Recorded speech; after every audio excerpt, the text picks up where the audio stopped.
may 10 pesos na rose na ano, Oo, nabebenta. o kaya Alam mo mabitas yun? ka, di ba? No? Oo, kumbaga Meron at merong paraan eh. Yeah. How about po sa effort? Serious kami in a relationship but never akong nakatanggap ng flowers and he never surprises. And nung sinabi ko sa kanya, want ko sana ma-experience yung ganon. Okay, so ano yung nangyari after mo sabihin?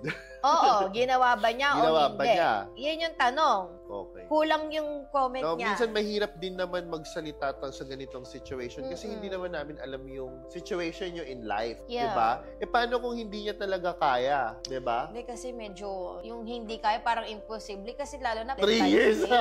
may 10 pesos na rose na ano, Oo, nabebenta. O kaya Alam mo mabitas yun? ka, 'di ba? No? Oo, kumbaga Meron at merong paraan eh. Yeah, he Diba? never surprises. So, wag mo na kami tanungin kasi baka maghiwalay kayo. Joke lang, Stephanie. I'm curious kung anong ginawa ng boyfriend niya after.